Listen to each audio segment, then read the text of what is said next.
Bienvenidos a la Iglesia en Línea. Somos un espacio de fe supradenominacional. En particular, no nos identificamos como una iglesia específica. Somos una iglesia que cree en Jesucristo, que cree en lo que enseñan las Escrituras. No hacemos colectas de dinero. Y en esencia lo que buscamos a través de este proyecto de un ministerio que se llama Misión Edificando Familias Sólidas es llevar a las personas, bien sea aquellas que salieron de las iglesias y no quieren volver porque se sintieron heridas, maltratadas, porque sintieron que lo único que les interesaba desde los púlpitos era pedir recursos económicos, o sencillamente que no les interesaban las almas, o porque usted tal vez le interesa, oígame bien y permítame hacer énfasis en eso, tener una relación personal con Jesucristo, pero dice todavía no me siento preparado para ir a una congregación en particular. Eso es Iglesia en Línea. Somos un espacio que rompe todos los esquemas.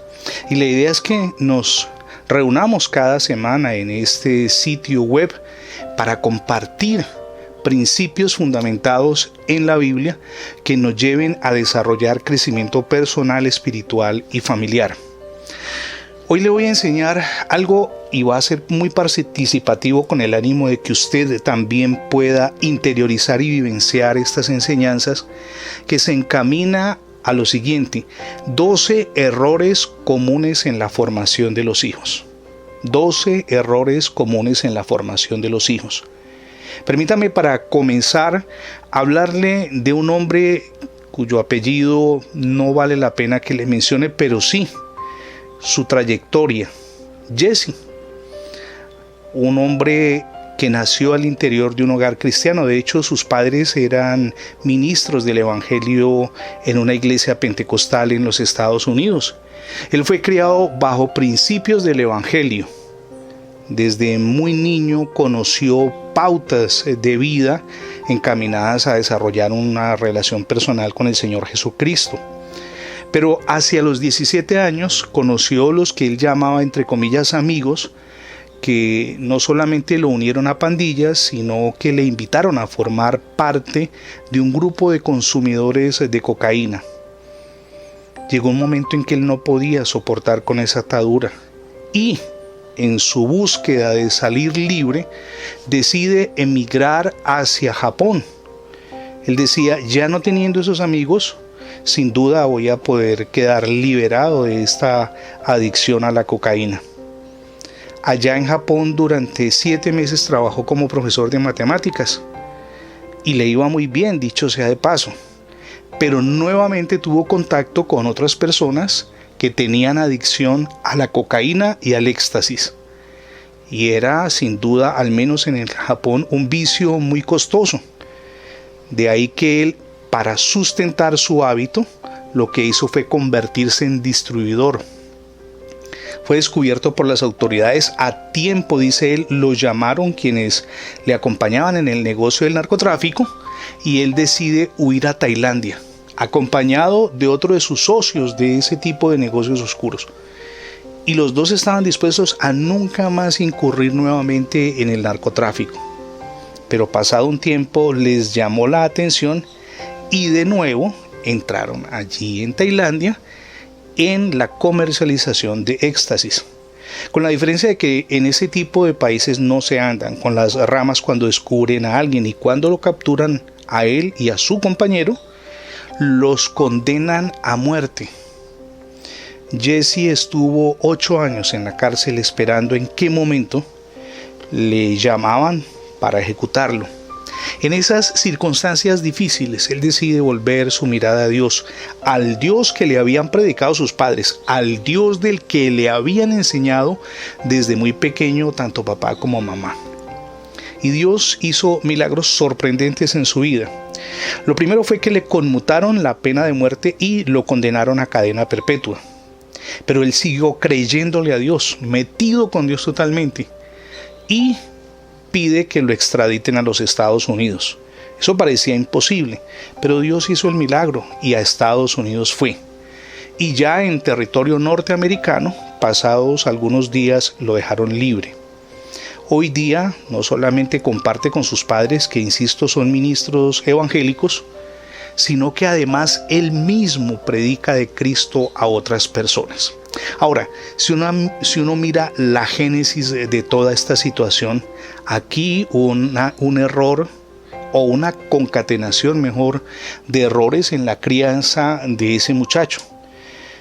Y esos errores son muy comunes hoy día. Los cometemos los padres. Tengo el privilegio de trabajar con una fundación que se llama El Camino en la ciudad de Cali, que trabaja con la rehabilitación de jóvenes y personas en general en situación de consumo. Pero esa experiencia me ha permitido conocer jóvenes que tienen un denominador común, y es que o bien provienen de hogares disfuncionales, o les faltó una buena relación con sus padres, particularmente con la figura paterna, o definitivamente un distanciamiento llevó a que progresivamente se inclinaran más por lo que llaman ellos sus amigos, que los terminan involucrando en pandillas, en robos, delincuencia en sus diferentes manifestaciones y por supuesto en el consumo de drogas. Ahora, ¿por qué hablar de los errores en la crianza de los hijos? Porque si queremos transformar la sociedad tenemos necesariamente que partir de las bases, y las bases están representadas en la formación de estos muchachos para que la familia se fortalezca cada día más, y con base en un texto muy conocido por todos nosotros que se encuentra en el Evangelio de Lucas, capítulo 15 del 11 al 32, que es la historia o la parábola del hijo pródigo, vamos a reflexionar en los errores que son comunes en nuestra condición de padres. Vamos a desarrollarlo por 4 segmentos o 4 bloques para que progresivamente, con base en el texto, podamos ir descubriendo cuáles fueron los equívocos del padre del hijo pródigo. En primer lugar, el escenario grande con el que le invito a iniciar está referido en los errores que son comunes en el proceso de la crianza. La crianza es fundamental, allí se sientan las bases, y esa cimentación acompañará a los muchachos en su proceso de juventud, adultez y aún hasta que sean ancianos. Entonces, en el proceso de crianza, que es el primer escenario que vamos a mirar, se cometen errores, y yo le invito a que con fundamento en las Escrituras lo miremos. ¿Cuál fue el error del papá de ese hijo pródigo? No le enseñó a pensar en el futuro, y se lo voy a mostrar por la palabra. Versos 11 y 12. También dijo Jesús: un hombre tenía 2 hijos, y el menor de ellos dijo a su padre: Padre, dame la parte de los bienes que me corresponde. Y el padre les repartió los bienes. El muchacho no pensaba en su futuro, pensaba en el ahora. Y ese error es muy común, que no le enseñemos a nuestros hijos a pensar en el mañana. Las cosas no son para allá, también hay que pensar en un mañana. Edificar a partir de proyección. Me proyecto, yo estoy aquí, pero voy a llegar allá, que es mi meta. Y eso no se lo enseñó el padre a este muchacho. Otro elemento es que no le enseñó a orar a Dios antes de emprender planes y proyectos. El Salmo 37:5 nos enseña que ustedes y yo debemos someter todas nuestras metas, planes, proyectos en manos de Dios. Y dice la palabra: encomienda a Jehová tu camino, confía en Él y Él hará. Pero eso no se lo enseñó el papá al muchacho. Y eso lo leemos en el verso 12. Y el menor le dijo a su padre: Padre, dame la parte de los bienes que me corresponde. Él iba a emprender una nueva vida sin contar con Dios. Las mayores estrelladas que nos pegamos usted y yo, y aún nuestros hijos por supuesto, se producen cuando no contamos con Dios. También en el verso 12 encontramos que el papá no le enseñó a ese muchacho a esforzarse. Hoy día los hijos quieren todo facilito, allí hecho, como decimos en Colombia, comidito, listo. No, los muchachos tienen que esforzarse y uno tiene que orientarlos en esa dirección.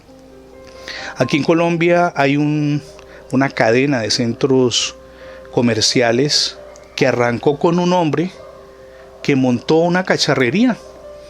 Era un negocio pequeño, pero fue prosperando y muy rápidamente se volvió un almacén y abrió otro, y en general fueron alrededor de 12 de esos almacenes en todo el territorio colombiano. ¿Cuál fue el problema cuando se lo entregó a los hijos? ¿Y por qué fue el problema entregárselo a los hijos? Porque ellos nunca se habían esforzado por todo lo que el papá había construido.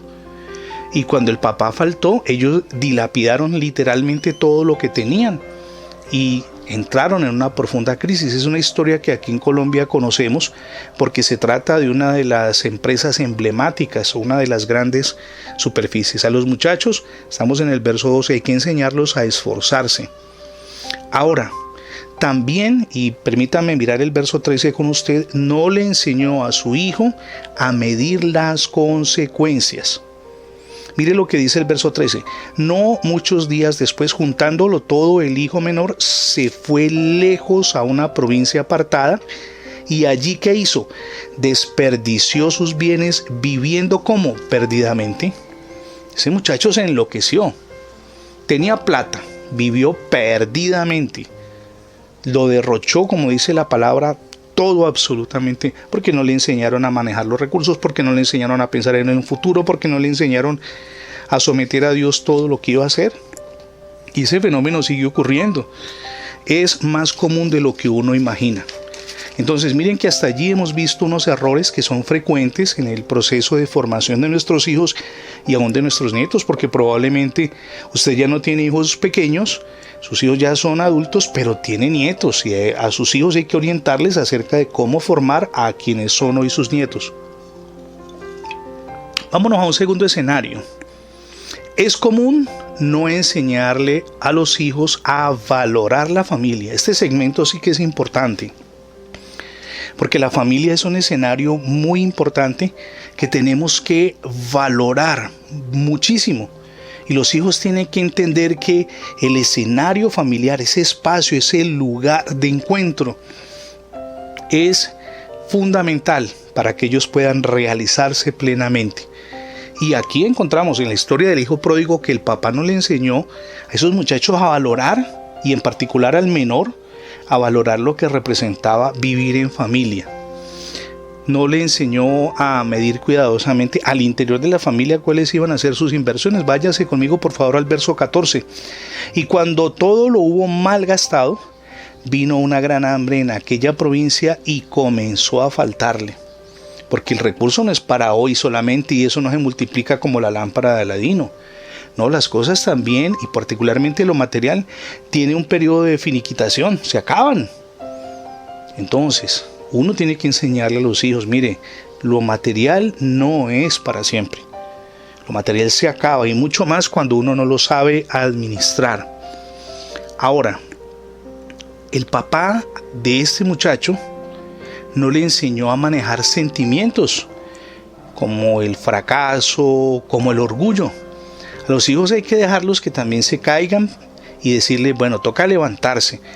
Pero si inmediatamente vamos en su ayuda y venga, mijito, yo le ayudo, venga, levántese, y tratamos ahí mismo de sacudirle el polvo, y mijo, que no me le pase nada, y esa actitud sobreprotectora no ayuda en lo más mínimo.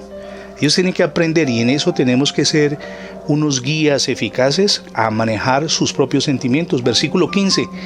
Y fue y se arrimó a uno de los ciudadanos de aquella tierra, el cual le envió a su hacienda para que apacentara cerdos. Eso era, vaya, apaciente cerdos. Y él, en su orgullo, no quería aceptar que había fallado. Tremendo problema cuando nuestros hijos no reconocen que cometen errores. Y por supuesto ese mal manejo de los sentimientos lleva a que una relación personal se fracture, porque la persona entra en una etapa de fracaso, y eso se torna recurrente en la medida en que no dice, hombre, sí fallé, voy a corregir, y si es con mi familia, con mis papás, pues voy a pedir perdón. Ahora bien, no le enseñó a tomar decisiones oportunas. Uno, cuando ve que la situación se está complicando, debe ir al papá.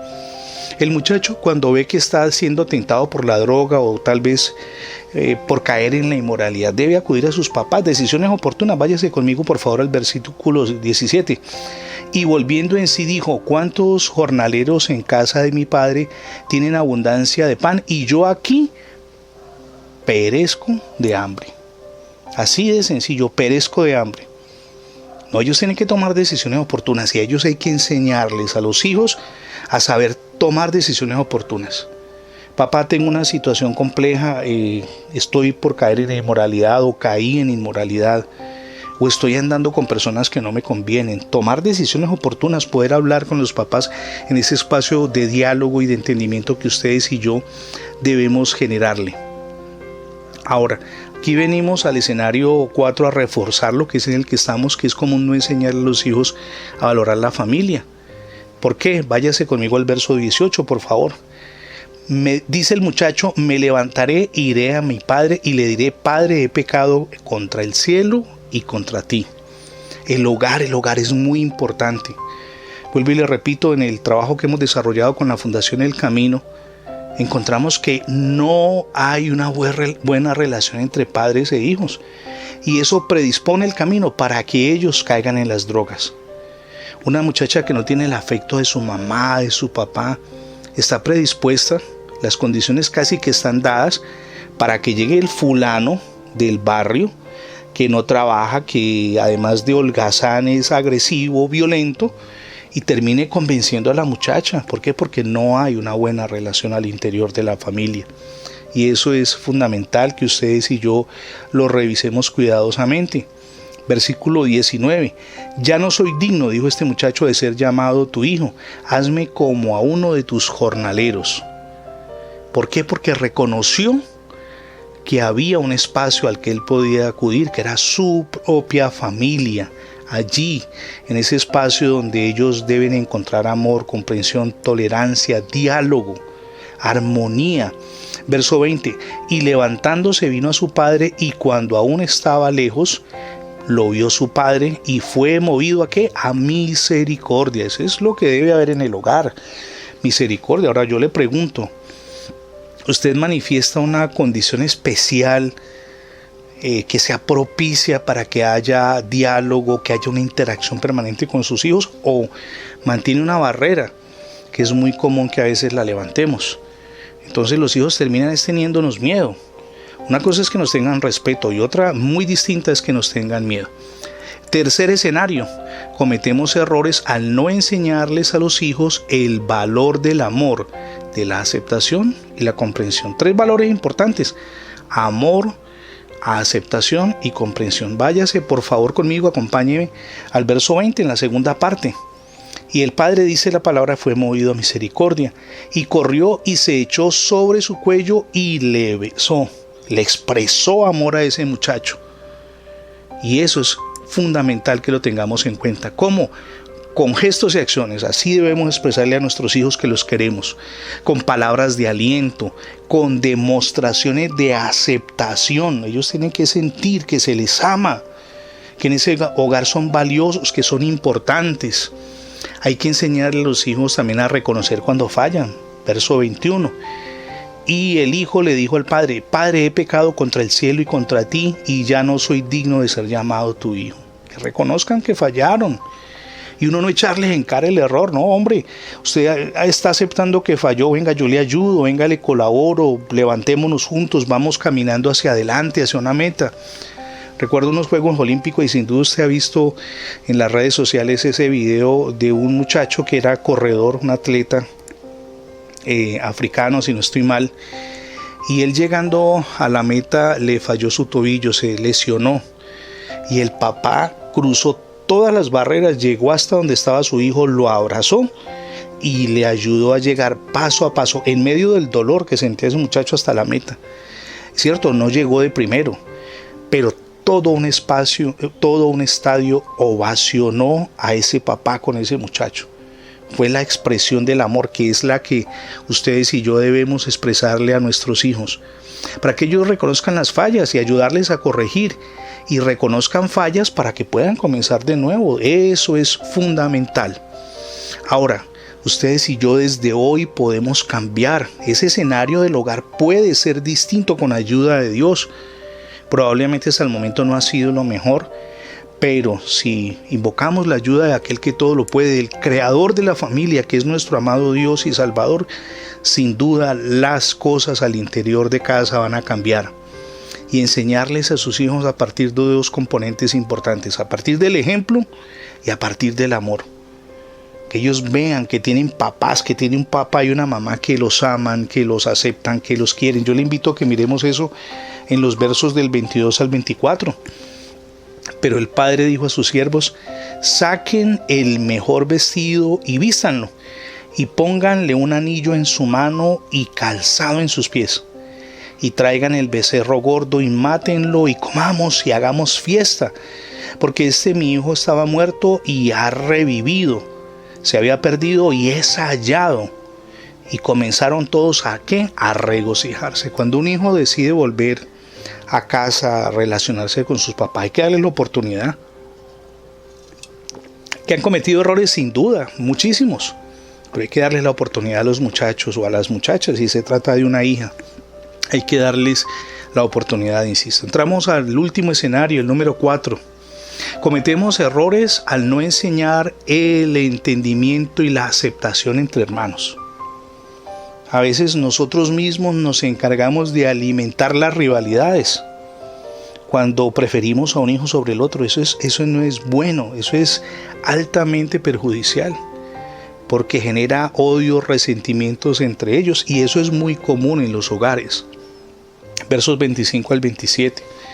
Y su hijo mayor estaba en el campo, y dice la palabra, y cuando, versículo 25, vino y llegó cerca de la casa, oyó la música y las danzas, y llamando a uno de los criados le preguntó: ¿qué es eso?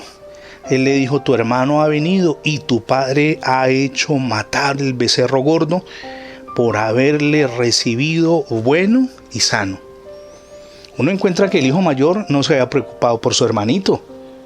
Todo lo que hizo fue reaccionar con molestia, porque en cierta medida era egoísta. Es algo que uno no debe alimentar en los hijos, el egoísmo. No, tiene que haber unidad al interior de la familia. El egoísmo no es una actitud que deba aceptarse. Por el contrario, debe quitarse de en medio de una familia. Y nosotros, usted y yo como papás, tenemos esa función de liderazgo. Debemos desarrollar esa función. Eso es fundamental que lo hagamos. Ahora, probablemente lo que ocurría, y lo mencionaba al mirar el cuarto escenario, es que el papá había alentado las diferencias. Entonces prefería al menor. Por eso es que el mayor sintió que por fin tenía la atención de su padre, porque se había ido el menor, y ahora nuevamente volvía a perder esa atención. Váyase al verso 28, por favor, conmigo. Entonces se enojó y no quería entrar. Salió por tanto su padre y le rogaba que entrara. O sea, ahora que ya el papá prestaba atención en ese hijo mayor, ya había llegado el menor, y nuevamente se avivaba esa diferencia que había entre los dos. Son errores comunes a todos los padres, es un común denominador. A veces preferimos al uno sobre el otro, y eso no es bueno. Eso genera heridas emocionales en cada uno de ellos, y hay peligro cuando ustedes y yo expresamos ese favoritismo. Váyase por favor conmigo al verso 29. Mas el hijo mayor respondiendo dijo al padre: he aquí, tantos años te sirvo, no habiendo desobedecido jamás, y nunca me has dado ni un cabrito para gozarme con mis amigos. Él tenía resentimiento. Observe ese verso y va a descubrir que en ese muchacho había resentimiento, había rabia, había molestia. Se sentía que no tenía la valoración que él esperaba, que él anhelaba. Eso es para mirarlo también. Y hay también peligro cuando ustedes y yo no resaltamos las acciones por igual. Hay que ponderar al uno y al otro, y tener palabras de aliento para el uno, pero también para el otro hijo, para todos por igual. Que todos sientan que el papá no está escriturado a uno de ellos en particular. Eso es fundamental. Verso 30. Pero cuando vino tu hijo, que ha consumido tus bienes con rameras, has hecho matar para él el becerro gordo. Pues claro, se sentía muy mal, porque el papá se había preocupado por el menor, porque se había ido, porque andaba por allí descarriado, pero no se preocupaba por el mayor. Hay que valorar lo que hacen todos y hacerlo de una manera significativa y por igual además. Ya estamos concluyendo con 2 elementos. Y es que es necesario que ustedes y yo le generemos seguridad a los muchachos, a nuestros hijos. Verso 31. Él entonces le dijo: hijo, tú siempre estás conmigo y todas mis cosas son tuyas. Seguridad. Genérele seguridad a esos muchachos, que sepan que si están en una crisis, en un momento difícil, tienen un papá con el cual pueden contar. Eso es importante. Un papá con el cual pueden contar, que saben que no los va a dejar solos y que los va a acompañar. Y por último, hay que volver la mirada hacia nuestros hijos. Verso 32. Mas era necesario hacer fiesta y regocijarnos, porque tu hermano era muerto y ha resucitado, o ha revivido. Se había perdido y es hallado. Hoy hemos visto errores. Son 12. Pero realmente si uno profundiza en las escrituras encuentra que hay muchos más. Desde la iglesia en línea deseamos invitarle que usted haga un alto en el camino. Órele a Dios, dígale: Señor, ¿en qué estoy fallando? Para que imprima cambios en su vida personal, pero también familiar, con ayuda de Dios. Y hablando de Dios, permítame invitarle para que reciba a Jesucristo como su único y suficiente Salvador. Esa es la mejor decisión que usted puede tomar. Si usted en algún momento decide ir a una congregación cercana a usted, maravilloso. Simplemente tenga en cuenta 3 cosas. Primero, que se predique lo que enseña la palabra de Dios. Segundo, que el énfasis no sea lo económico. Porque donde solamente se habla de plata desde el púlpito y no de la palabra, salga corriendo de allí. Lo importante es la salvación de las almas. Y número 3, que en esa congregación a la que usted comienza a ir, pues por supuesto le enseñen a desarrollar intimidad con Dios. Y si decide, como le digo, congregarse presencialmente, pues no nos olvide. Recomiende este sitio a otras personas que no han tenido ni desarrollado una buena relación con el Señor Jesucristo, pero que este espacio puede servirles de punto de encuentro, de tránsito hacia una denominación tradicional. Permítame que nos despidamos de este mensaje de hoy con una oración sencilla. Amado Dios y Padre Celestial, gracias por esta reunión que hemos tenido hoy de manera virtual. Señor, oramos delante de tu presencia que toques corazones, ministres cada hombre o mujer que nos ha acompañado en esta ocasión, que traigas para tu honra y tu gloria cambios al interior de su familia, Señor. Que permitan que tú gobiernes ese hogar, de tal manera que se tomen decisiones acertadas y corrijan las actitudes para con sus hijos. Mi amado Dios, si alguien está enfermo, oramos delante de tu presencia que lo sanes. Ministra sanidad de una manera poderosa en este día, que podamos, para tu honra y tu gloria, escuchar testimonios de sanidades sorprendentes. En tus manos quedamos en el nombre de Jesús. Amén y amén. Esperamos que nos veamos de nuevo, o nos escuchemos al menos la próxima semana en la iglesia en línea, que es la iglesia de todos, su iglesia. Y por supuesto, gracias por ayudarnos a difundir este punto de encuentro. Dios les bendiga rica y abundantemente.